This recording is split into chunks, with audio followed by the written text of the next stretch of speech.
बालासोर हादसे के बाद रेस्क्यू का काम पूरा होने के बाद एक नई समस्या सामने आ गई है। हादसे के 40 घंटे बाद अब यहां रखे शवों में बदबू फैलने लगी है। इसके बाद प्रशासन ने 100 से ज्यादा शवों को भुवनेश्वर भेजा है। इन शवों को भुवनेश्वर एम्स में रखा जाएगा।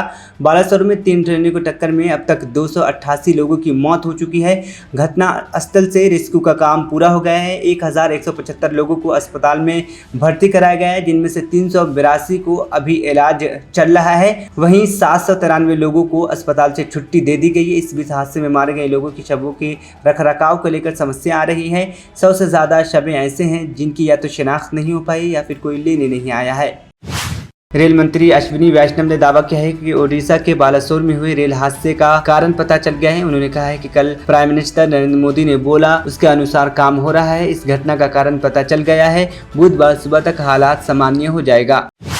कुछ दिनों पहले दिल्ली के शाहबाद डेयरी इलाके में नाबालिग लड़की की बेरहमी से हत्या कर दी गई थी। इस मामले में आरोपी साहिल को कोर्ट ने 14 दिनों की न्यायिक हिरासत में भेज दिया है। दिल्ली पुलिस ने शनिवार 3 जून की शाम आरोपी साहिल को अदालत के सामने पेश किया था। पुलिस का कहना है कि साहिल से पूछताछ में जांच से संबंधित कई महत्वपूर्ण जानकारी हाथ लगी है। हालांकि साहिल को रविवार 4 जून को कोर्ट के सामने पेश करना था, लेकिन पुलिस का कहना है कि अब पूछताछ के लिए कुछ खास बचा नहीं है। ऐसे में उसे शनिवार शाम को ही अदालत के सामने पेश कर दिया गया। इसके अलावा पुलिस ने ये भी बताया कि साहिल के खिलाफ SC/ST एक्ट के तहत भी मामला दर्ज किया गया है। ओडिशा के बालासोर में हुए दर्दनाक हादसे के बाद बीजेपी और तृणमूल कांग्रेस के बीच जुबानी जंग जारी है। जहां विपक्षी दल रेल हादसे के बाद रेल मंत्री अश्विनी वैष्णव के इस्तीफा की मांग कर रहे हैं, तो वहीं बीजेपी नेता शुभेंदु अधिकारी ने टीएमसी के राष्ट्रीय महासचिव अभिषेक बनर्जी पर निशाना साधते हुए कहा कि उनकी चाची ममता बनर्जी ने साल 2010 में गिरांशवरी रेल हादसे के बाद रेल मंत्री पद से इस्तीफा दे दिया था। दरअसल तृणमूल कांग्रेस के नेता अभिषेक बनर्जी ने ट्रेन हादसे के बाद रेल मंत्री अश्विनी वैष्णव के इस्तीफा की मांग की थी और बीजेपी सरकार पर आरोप लगाया कि सरकार इस तरह के ट्रेन हादसे को रोकने के लिए टक्कर रोधी उपकरण लगाने के बजाय विपक्षी नेताओं की जासूसी करने के लिए सॉफ्टवेयर पर करोड़ों रुपए खर्च कर रहे हैं। टीएमसी नेता अभिषेक बनर्जी ने कहा था कि पीएम मोदी के नेतृत्व वाली सरकार सिर्फ डिंग हाँकती है और ये सरकार लोगों की जान से खिलवाड़ करती है। उत्तर प्रदेश के कन्नौज जिले में शनिवार को पुलिस की टीम पर हमला करने और दंगा करने के आरोप में भारतीय जनता पार्टी के सांसद सुरभद्र पाठक और अज्ञात व्यक्तियों के खिलाफ मामला दर्ज किया गया है। पुलिस सूत्रों ने बताया कि कन्नौज के प्रेमनगर इलाके के रहने वाले दीपू ने पुलिस को बताया कि वह उन्नाव में किराए के मकान में रहता है।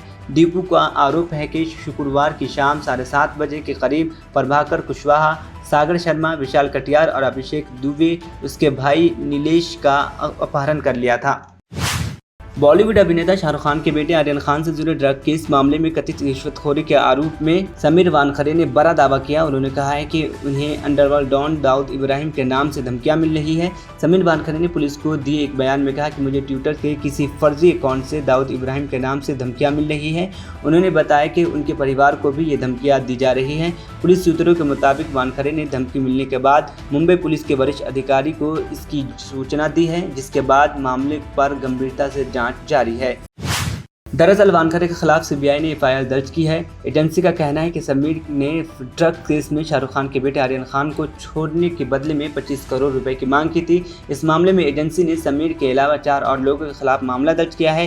हालांकि अपनी गिरफ्तारी के बचने के लिए समीर वानखड़े ने कोर्ट का दरवाजा खटखटाया था, जिसके बाद अदालत ने उनकी गिरफ्तारी पर 8 जून तक रोक लगा दी थी। इसके साथ ही कोर्ट ने वानखड़े को निर्देश दिए थे कि वह इस दौरान शाहरुख खान के साथ व्हाट्सएप चैट को पब्लिक नहीं करेंगे, साथ ही मीडिया से भी बात नहीं करेंगे। ओडिशा के बालासोर में ट्रेन हादसे में 288 लोगों से ज़्यादा लोगों की मौत हो गई है। 300 से ज़्यादा लोग गंभीर रूप से घायल हो गए हैं, जिसके बाद सियासत जारी है। विपक्षी पार्टियां रेल मंत्री अश्विनी वैष्णव पर इस्तीफा देने का दबाव बना रही हैं। अब शिवसेना सांसद प्रियंका चतुर्वेदी ने सरकार पर सवाल खड़े किए हैं। प्रियंका ने गुजरात में मोरबी पुल का संदर्भ देते हुए कहा कि जल्द ही ये एक्ट ऑफ गॉड यानी ईश्वर का कार्य हो जाएगा। कांग्रेस नेता राहुल गांधी इन दिनों अमेरिका में हैं। वहां पर मोदी सरकार को घेर रहे हैं। इसको लेकर भारतीय विदेश मंत्री एस जयशंकर ने निशाना साधा है। जयशंकर ने कहा है कि कुछ चीज़ें राजनीतिक से ऊपर उठकर होती है। उन्होंने ये भी कहा कि विदेश यात्रा के दौरान मैंने राजनीतिक बहस नहीं की है। केप टाउन में भारतीय समुदाय से लोगों से बातचीत कर रहे थे। इस दौरान एक भारतीय मूल के व्यक्ति ने राहुल गांधी का नाम लिए बिना उनकी अमेरिका यात्रा को लेकर सवाल किया। शख्स ने कहा कि अमेरिका में किसी की टिप्पणी पर उन्हें क्या कहना चाहिए। जयशंकर ने कहा, देखिए मैं अपने लिए बात कर सकता हूं। मैं कोशिश करता हूं कि जब विदेश यात्रा जाऊं तो राजनीतिक ना करूं। अगर मुझे बहस करनी होगी तो मैं अपने देश में करूंगा। दिल्ली एनसीआर समेत भारत में मौसम ने करवट बदल ली है। दिल्ली एनसीआर में आज सुबह मौसम सुहाना था, बादल की गर्ज के साथ हल्की बारिश हुई। मौसम विभाग के मुताबिक यूपी, हरियाणा, राजस्थान, मध्य प्रदेश और उत्तर भारत के अन्य राज्यों में रविवार को झमाझम बारिश हो सकती है। वहीं दूसरी ओर बिहार और पश्चिम बंगाल में हीटवेव से लोगों को खासी दिक्कत का सामना करना पड़ सकता है। मौसम विभाग ने ताज़ा अपडेट जारी करते हुए कहा कि रविवार को दिल्ली समेत यूपी, पंजाब, राजस्थान, मध्य प्रदेश में हल्की मध्यम बारिश होगी। धूल भरी आंधी चलने की संभावना है। जहां पिछले दिनों यानी शनिवार को गर्मी का सामना करना पड़ रहा था, तो वहीं अब लोगों के लिए आसमान से राहत बरसी है। भारत और ऑस्ट्रेलिया के बीच वर्ल्ड टेस्ट चैंपियन का फाइनल मैच 7 जून से लंदन में खेला जाएगा। इस मुकाबले के लिए दोनों टीमों में तैयारियां शुरू कर दी है। भारत के तेज गेंदबाज मोहम्मद सिराज को टीम में शामिल किया गया है। सिराज अब तक बेहतरीन प्रदर्शन कर रहे हैं। उन्होंने ऑस्ट्रेलिया के खिलाड़ी वार्नर को काफी परेशान किया है। फाइनल में एक बार फिर दोनों ही खिलाड़ी आमने सामने होंगे। सिराज फाइनल में डेविड वार्नर पर भारी पड़ सकते हैं।